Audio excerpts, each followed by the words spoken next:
Thanks, Adil. I acknowledged you, but just to share a little bit synopsis of the work that we do. Part of my research entails the bioassay of medicinal plant extracts for the evaluation of biological activities of medicinal importance. And in that regard, we do work on that antimicrobial property evaluations of medicinal plant extracts, anti-diabetic property evaluations that entailed evaluation of glucose uptake activity in diabetic cells, also glucose lowering properties. And we also do inhibition of AGEs using medicinal plants. AGEs are advanced glycation end products that arise from the non-enzymatic activities of proteins and prolonged glucose levels in the blood, and which leads to atherosclerosis in diabetic patients. So we do that kind of work, and also do anti-cancer property evaluation, where we do anti-proliferative activities of medicinal plants using cancer cells models, and then also upregulation of tumor suppressor genes. We also look into cell cycle arrest inducement, and ultimately cell death apoptosis in cancer cells.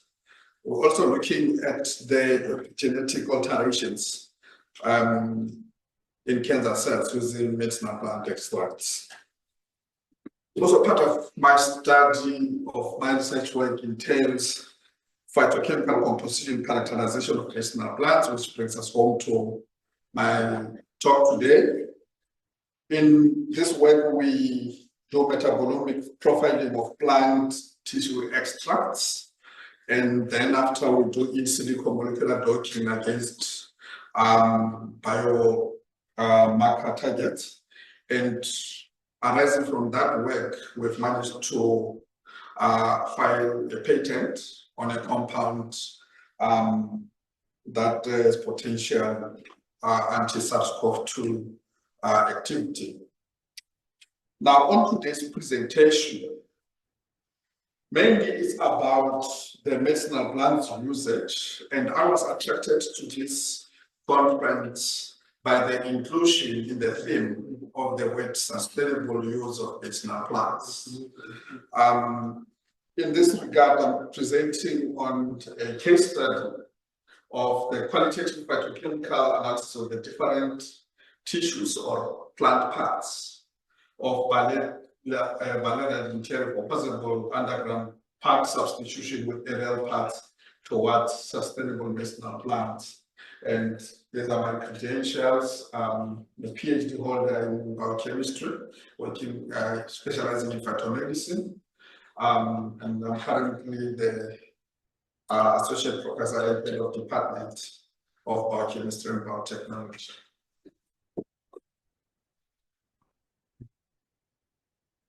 Now, the usage of plant parts for health maintenance is a continuing phenomenon that dates back from time immemorial. And across the globe, many traditional medicinal practices include the usage of plant-derived products for treatment of diseases.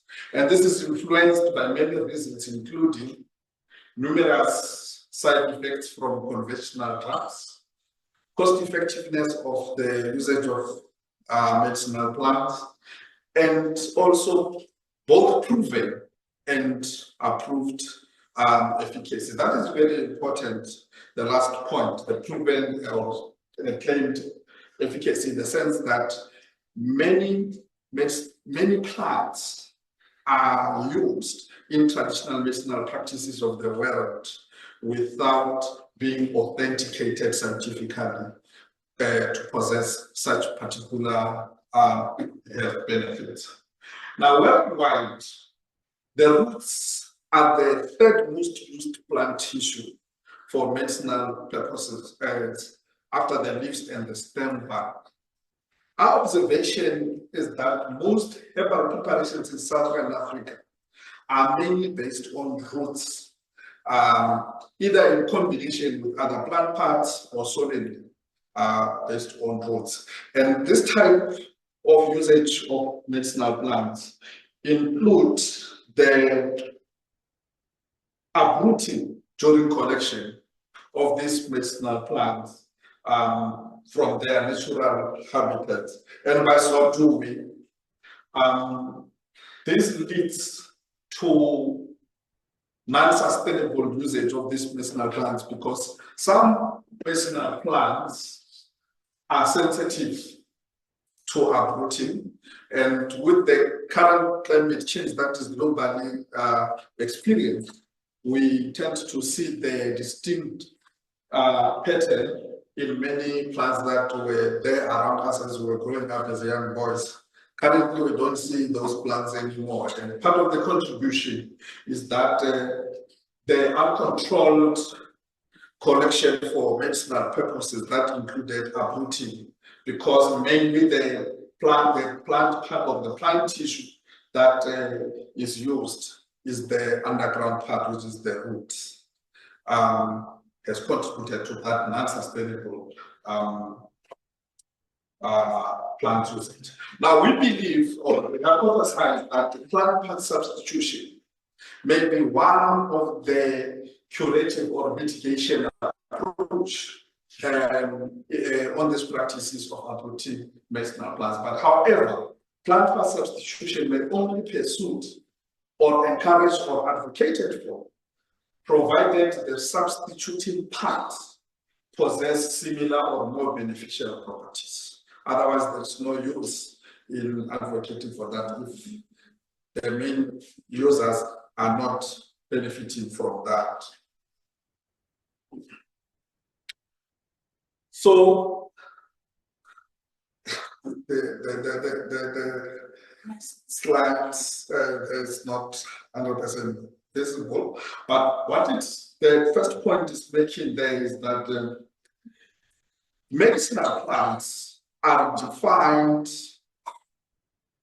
as any plant that possess active ingredients that exert physiological responses in a living system without serving nutritional value. So such active ingredients are in the form of what we call plant secondary metabolites, known as phytochemicals.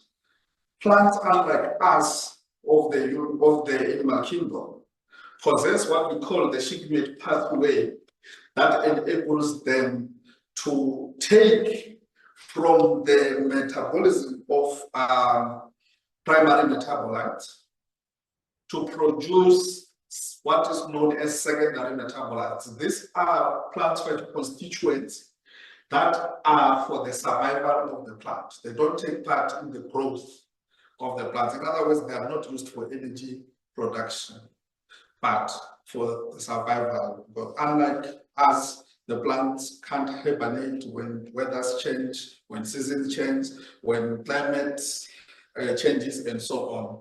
But they are also susceptible to herbivores and also attacked by other environmental factors. So in response, they produce what is referred to as plant secondary metabolites. So the phytochemical composition analysis entails the detection and also the quantification. I've put it in brackets because that is not the interest of the current presentation, of the active ingredients in plant material. Now, phytochemical composition or phytochemical profiling of medicinal plants will give information on the health benefits to be derived from the plant material, which becomes a proponent of evidence-based plant part substitution for medicinal use. In which sense? In the sense that we've indicated before in our introduction that plant part substitution will work if the same or more benefits derived on the substituted part is accrued with the substituting part. The aim of the current study was aimed at the comparative qualitative phytochemical analysis of the different plant tissues of a medicinal plant, Barleria dinteri, for possible underground part substitution with aerial parts towards sustainable medicinal plant use. Underground parts, in this case, were the roots, and the aerial parts included the branches, the leaves, as well as the flowers. The objectives were done through phytochemical screening of the different plant parts used in chemical testing, characterization of the plant extract components using thin layer chromatography analysis, characterization of the plant parts extracts using UV spectrophotometric analysis. So as we all know, UV spectrophotometric analysis is not only a qualitative tool, it is also a quantitative tool. But for the purposes of this presentation, we'll concentrate on the qualitative aspects. Now, data collection. The plant material was collected from natural habitation and dried at room temperature, followed by being ground to powder. I don't see the pointer. Okay. So those plant material entailed the branches, the flowers, the leaves, and the roots. And after being ground to powder, they were subjected to serial exhaustive extraction using organic solvents of different polarities.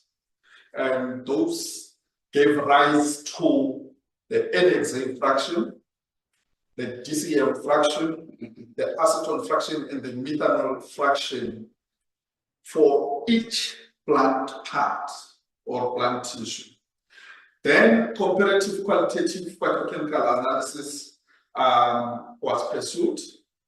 Firstly, for the phytochemical screening using chemical test screening and thin layer chromatography analysis and UV spectrophotometric analysis.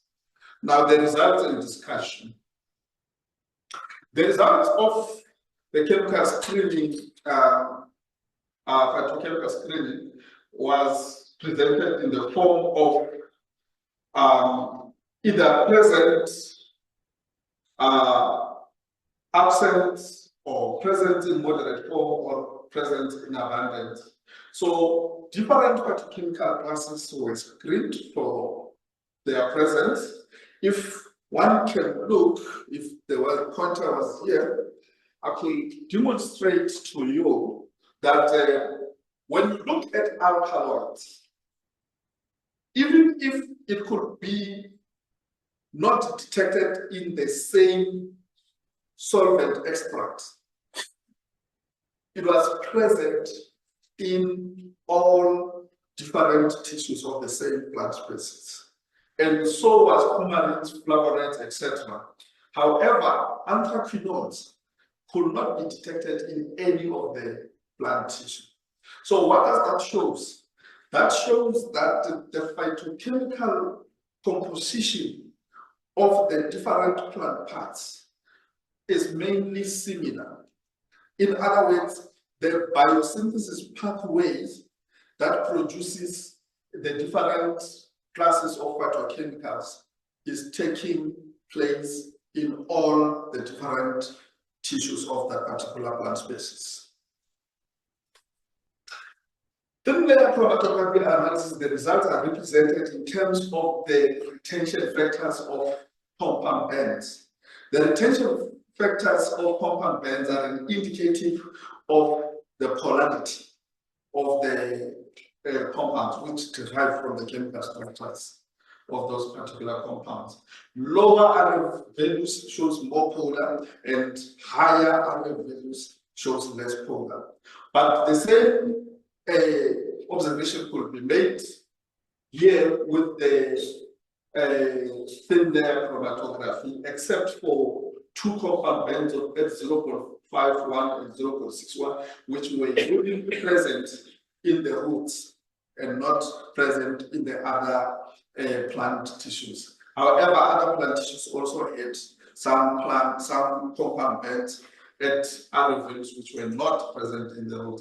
But generally, there is more similarity in the detected compound bands amongst the different plant parts. Another set of results was the UVV spectrophotometric characterization based on the maximum absorbance wavelength of the different plant extracts. What this gives us is that due to the presence of certain compounds in the plant extract, you will have a particular light absorbance pattern.